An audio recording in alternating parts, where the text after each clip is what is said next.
चंद्र mission से भी बड़ा होगा इसरो का मंगलयान पार्ट 2। पहली बार मंगलयान 2 मिशन पर इसरो ने किया खुलासा। नासा से भी बेहद अलग और खास है भारत का यह मिशन। मंगल ग्रह के गूढ़ रहस्यों को नासा भी जिन्हें नहीं सुलझा पाया, स्पेस में इसरो का मंगलयान 2 खुद सुलझाएगा ऐसे रहस्य। दोस्तों, स्पेस में चंद्रयान 3 को चांद पर सॉफ्ट लैंडिंग कराकर इतिहास रचने वाला इसरो लगातार नई नई उपलब्धियां अर्जित करता जा रहा है।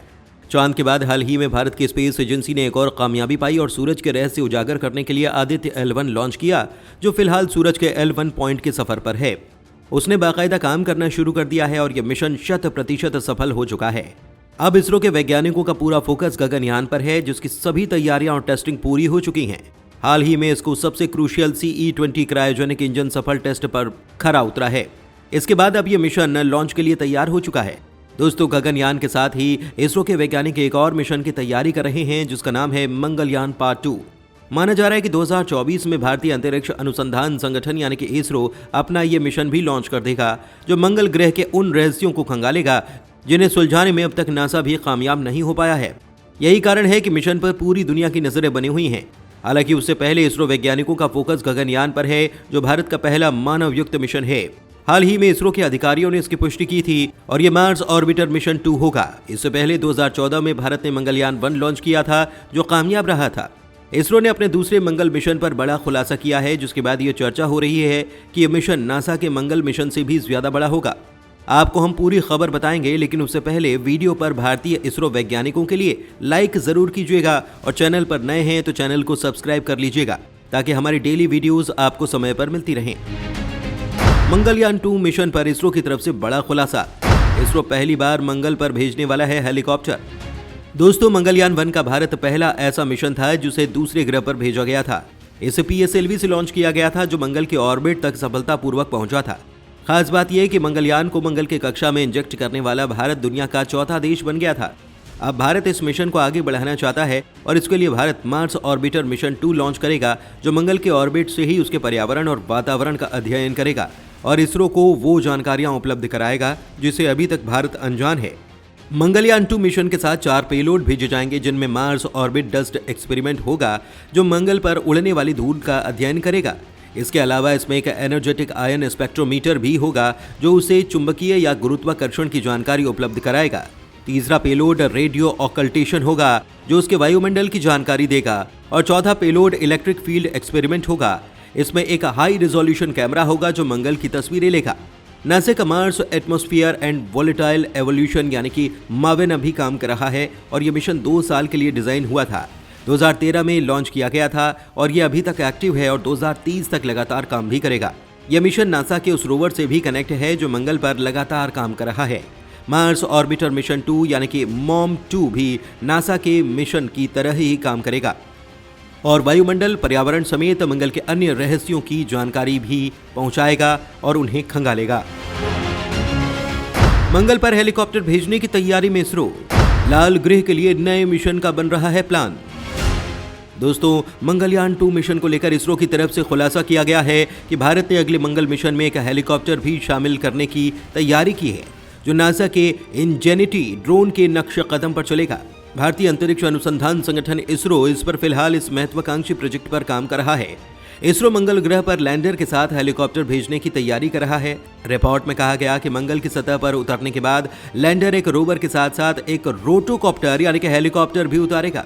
भारतीय अंतरिक्ष एजेंसी मंगल पर जो हेलीकॉप्टर भेजने की योजना बना रही है, वो नासा के इंजेनिटी क्वाडकॉप्टर की तरह होगा।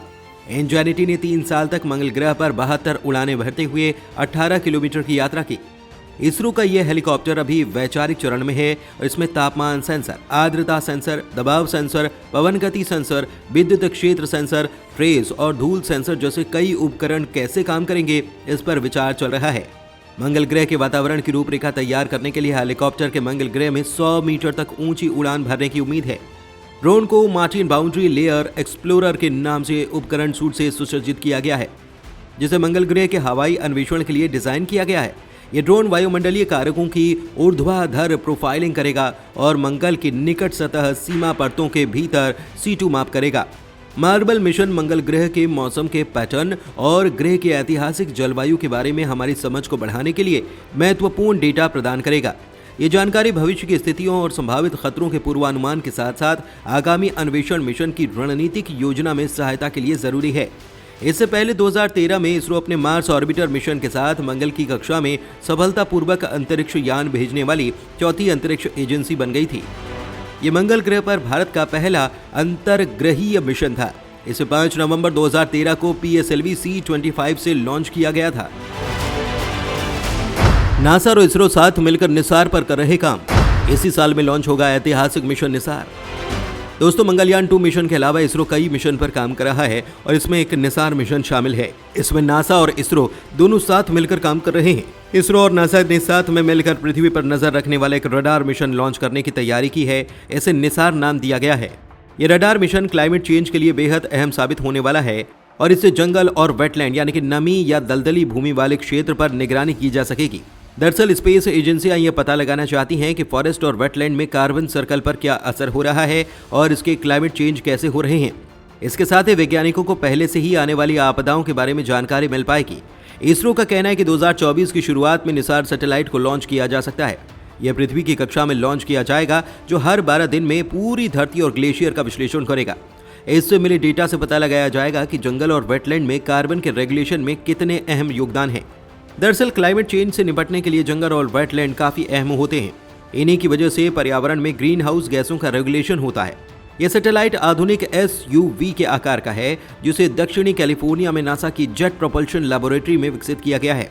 इसरो की ओर से बताया गया कि यह हमारी व्यापक संभावनाओं का उदाहरण है।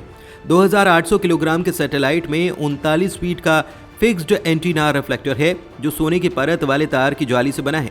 यह एंटीना छोटे से छोटे बदलाव को पकड़ने की क्षमता रखता है।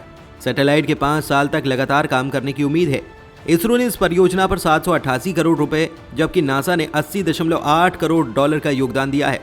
इसका रडार इतना दमदार होगा कि ये 240 किलोमीटर तक के क्षेत्रफल की एकदम साफ तस्वीरें ले पाएगा। यह धरती का पूरा एक चक्कर लगाने में 12 दिन लेगा। यह सैटेलाइट बवंडर, तूफान, ज्वालामुखी, भूकंप, ग्लेशियर के पिघलने, समुद्री तूफान, जंगली आग, समुद्रों के जल स्तर में बढ़ोतरी, खेती, गीली धरती, बर्फ का कम होना आदि की पहले ही जानकारी दे देगा। धरती के चारों ओर जमा हो रहे कचरे और धरती की ओर से अंतरिक्ष से आने वाले खतरे की जानकारी भी इस सैटेलाइट से मिल पाएगी। पेड़ पौधों की घटती बढ़ती संख्या पर भी ये नजर रखेगा। निसार से प्रकाश की कमी और इसमें बढ़ोतरी की भी जानकारी मिल पाएगी। सैटेलाइट से मिलने वाली हाई रेजोल्यूशन की तस्वीरें हिमालय में ग्लेशियर की निगरानी में भारत और अमेरिका की सरकारों की मदद कर पाएंगी। ये चीन और पाकिस्तान से लगी भारत की सीमाओं पर कड़ी नजर रखने में सरकार की मदद कर सकता है। इसरो ने 1989 से अब तक 30 से ज्यादा पृथ्वी अवलोकन सैटेलाइट लॉन्च किए हैं। इसका उद्देश्य बेहतर योजना, कृषि और मौसम से संबंधित स्पेस इनपुट हासिल करना है। निसार में सिंथेटिक अपर्चर रडार लगा है, जो देश के किसी भी अन्य उपग्रह से मिलने वाली तस्वीर की तुलना में अत्यधिक हाई रिजोल्यूशन की इमेज भेजेगा। इसमें बादलों के पीछे और अंधेरे में भी देखने की क्षमता होगी और ये सबसे महंगे अर्थ इमेजिंग उपग्रहों में से एक होगा।